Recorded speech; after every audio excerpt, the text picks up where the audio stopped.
Private sector यानी कि निजी क्षेत्र वर्सेस सार्वजनिक क्षेत्र.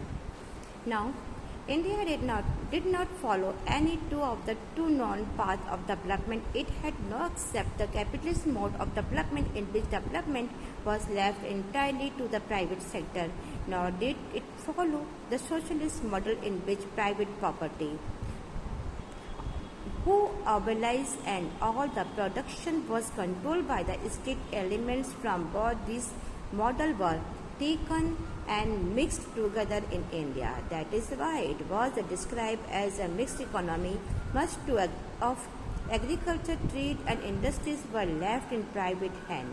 The state controlled key heavy industries provided industrialized infrastructure and regulate trade and made some crucial interventions in agriculture. Now, कि development के दो जाने माने मॉडल थे जिनमें से हमने किसी को भी नहीं अपनाया था. आप कैपिटलिस्ट मॉडल को लो चाहे डेवलपमेंट के लिए, ये पूरी तरह से प्राइवेट के ऊपर भरोसा होता है. भारत ने यह रास्ता नहीं अपनाया. इंडिया ने डेवलपमेंट के लिए सोशलिस्ट मॉडल को भी नहीं अपनाया, क्योंकि ये भी प्राइवेट प्रॉपर्टी को में ही खत्म कर दिया जाता है.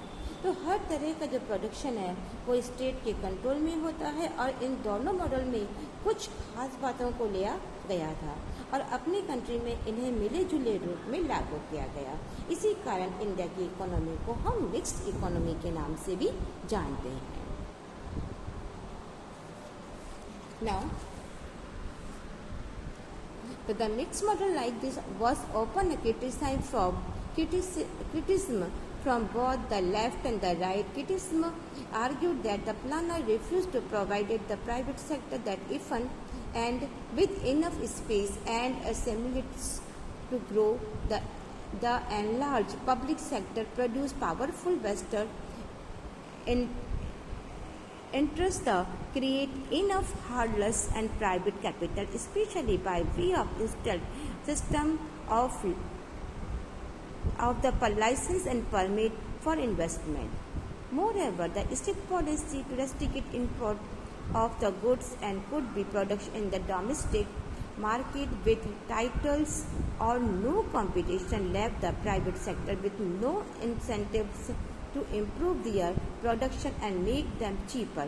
The state controlled more things than were necessary and this led to increasing the corruptions.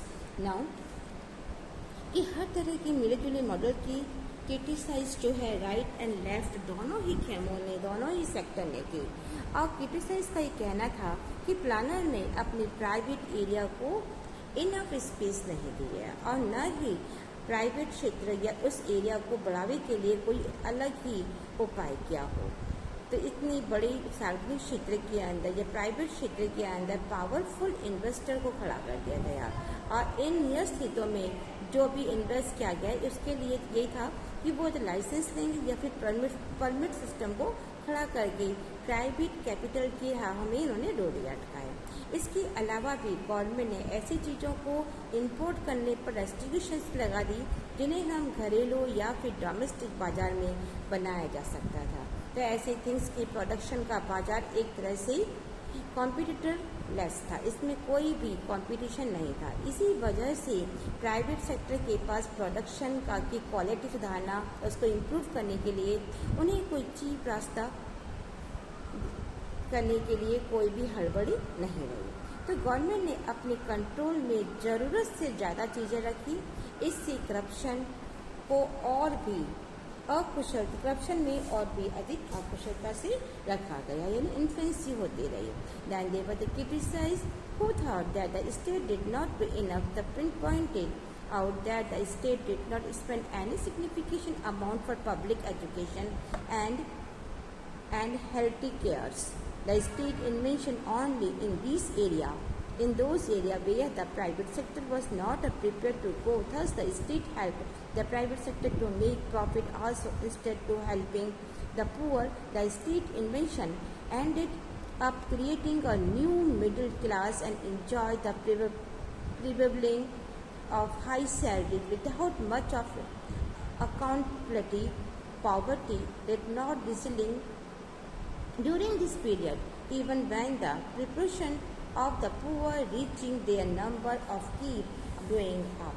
अब कुछ ऐसे भी क्रिटिसाइजर है, वो ये सोचते थे कि गवर्नमेंट को जितना करना चाहिए उतना गवर्नमेंट ने उसने नहीं किया है। तो कुछ ऐसे क्रिटिसाइजर है जिन्होंने फोकस किया है जनता का ध्यान, जनता के एजुकेशन के लिए, उसके हेल्थ केयर के लिए गवर्नमेंट से कुछ खास विशेष करके कैपिटल खर्च इन्होंने नहीं की, तो उसके बारे में उनको फोकस किया है।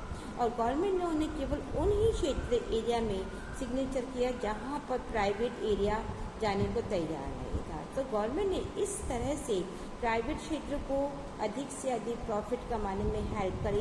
इसके अतिरिक्त उन्होंने पुअर लोगों की हेल्प करी, लेकिन स्टेट के हस्तक्षेप के कारण एक नया मिडिल क्लास खड़ा हुआ जो बगैर किसी जिम्मेदारी के मोटी सैलरी ले रहा था और उसको बहुत सारे अकोमोडेशन मिल रहे थे।